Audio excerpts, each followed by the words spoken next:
Hello, welcome to my channel. Today's painting is an easy seascape, but I've divided it up into several parts, and part one will be the clouds and the horizon. Please like and subscribe, that helps my channel grow, and thank you to all those who've already subscribed. And please feel free to share with your friends. I'm an amateur artist and I share my experience of painting. And I've been painting for 30 years, so there's quite a lot I can share. Today I'm working on one 40-pound watercolor paper, and to start with I'm going to use a 3/4 inch flat brush, and I'm going to work from the top of the page to the bottom, or another way of thinking of that is from the distance to the foreground. I have my usual palette of titanium white, cad yellow light, raw sienna, raw umber, French ultramarine blue, sap green, and alizarin crimson. I'm mixing French ultramarine blue and titanium white, and I'm going to make the very top part of the paper a darker blue because the dome of the sky is dark. As you get down toward the horizon line, the sky lightens into a paler blue. I'm also using French ultramarine blue, but you could use cerulean, which makes a lovely sky, and it really depends on where you live because the sky appears slightly differently here in Florida to how it was when I lived further north. And but anyway, this is the way I paint skies, and you may have a different way of looking at skies, seeing what you see. I use straight titanium for my clouds. As it dries, it dulls down a little bit, so I do come in and refresh that occasionally. And I start off with big puffy clouds at the top, and then they get smaller and smaller as they reach the horizon line. This gives you a depth in the sky. You're looking at the closest clouds and seeing the tiny furthest away clouds. It adds distance to your painting. You can add yellow to your cloud tops. Sometimes you see that, don't you? Sort of a golden color in the tops of the clouds. Well, you see all sorts of colors at sunset, but you know what I mean. And I've added a little here. I'm not sure I'm that keen on it. I might take it out. I'm using a makeup powder brush that I got from the Dollar Tree. They're lovely and soft, and they're only $1 each. And I like to blend my clouds until they look lovely and soft. And you know what? Clouds are something that you have to do to your individual taste. People have all kinds of ideas how clouds should look, and I encourage you to do the cloud that you enjoy doing. This is how I make clouds, though.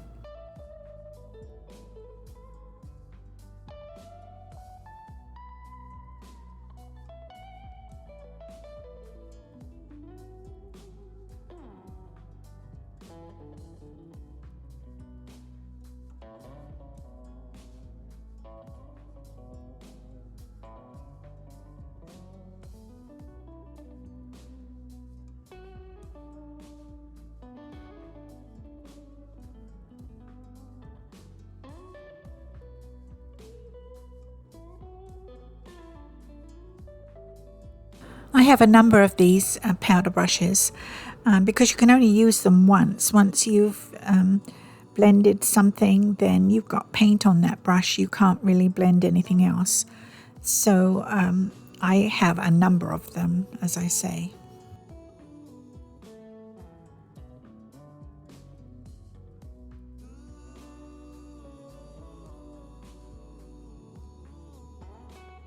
The underneath part of the cloud is in shadow, and to get that effect I mix alizarin crimson along with my patch of mixed blue, and I use that for my shadow. And obviously you can see I use my finger to do a little blending as well.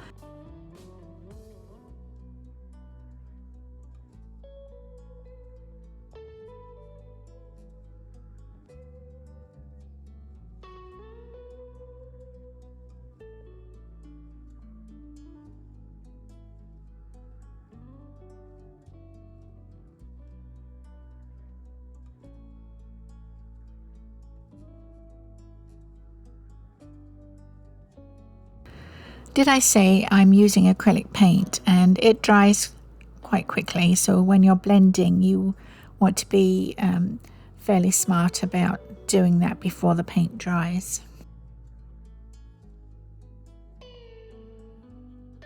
As you can see, I'm making a number of applications. The paint does dry down a few levels, a few shades, and I keep coming in and brightening it up. It also gives it texture, which I really like in my paintings. I don't like anything too flat and smooth looking. I like to see a goodly amount of paint on the canvas.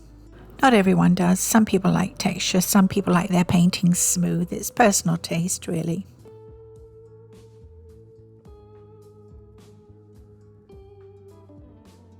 It's very easy to adjust an acrylic painting if you do something you don't like, as in this case I've sort of painted above the top line of my cloud. I don't care for that, so I'm going to bring in some blue paint. I'm using a flat brush and just stroke out the little bits of the cloud that I don't want in there. Just adjust it slightly.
To make sure I get an absolutely straight horizon line, I use painter's tape.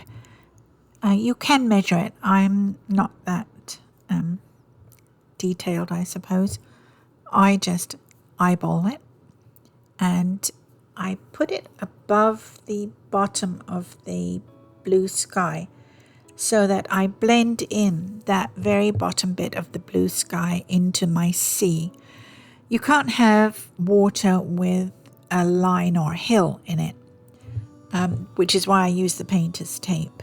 If you're doing a landscape and you've got a line of hills, your horizon line might be broken. But with water, it's imperative that you do a nice straight line. I have not measured this one, but you could measure down the sides and then straighten, make sure that your painter's tape is straight.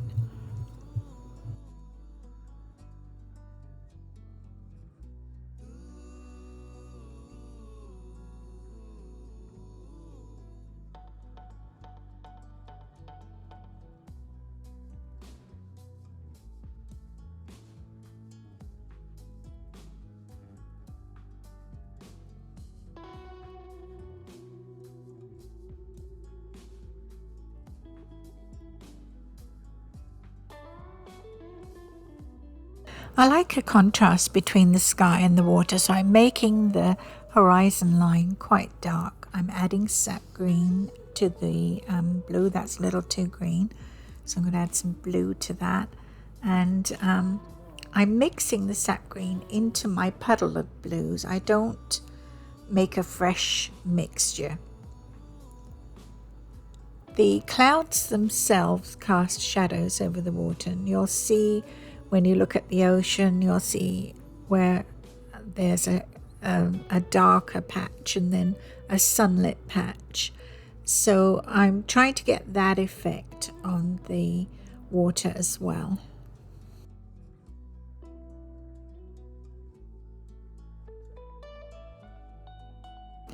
For water, I use French ultramarine blue, sap green, yellow of some sort. In this case, it's cad yellow light. It could be primary yellow. And I also use titanium white to vary the depth of colour. Titanium white also makes the paint opaque because French ultramarine blue and sap green are both quite transparent.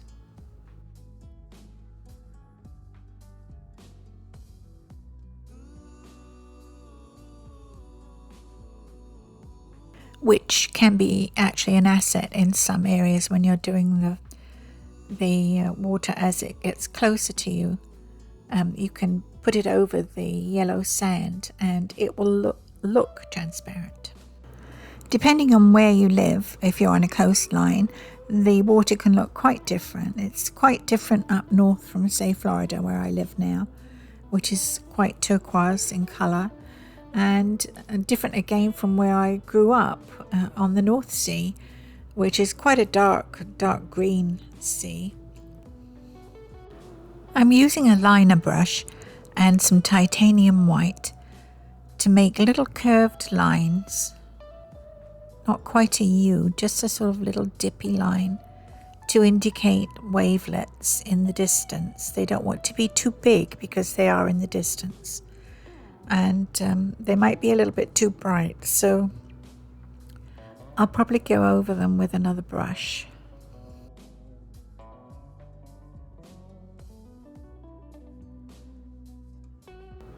I think that line is straight enough. I'm happy with that horizon.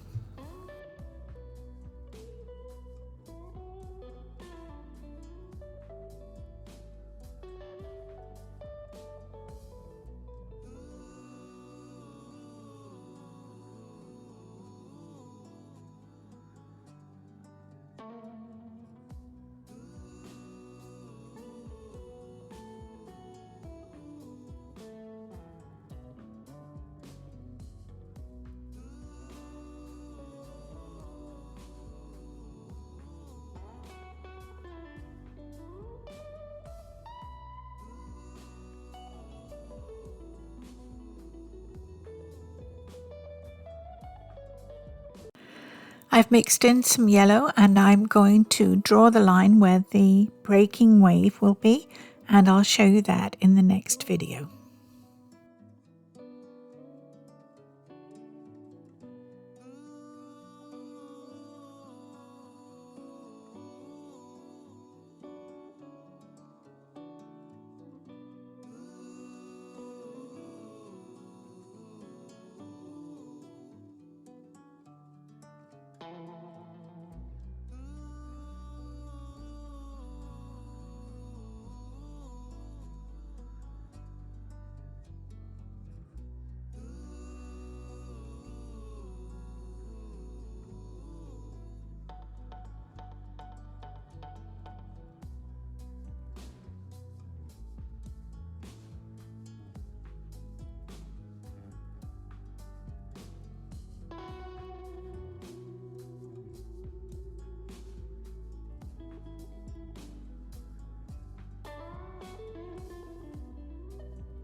I'll also show you how I paint sand and surf, and I'll also add some details to the painting that will help your eye move round the painting and give you a feeling of depth in the painting.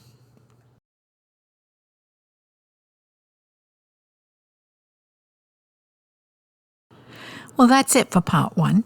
Thank you very much for watching. Please like, share and subscribe, and I'll see you next time. Bye.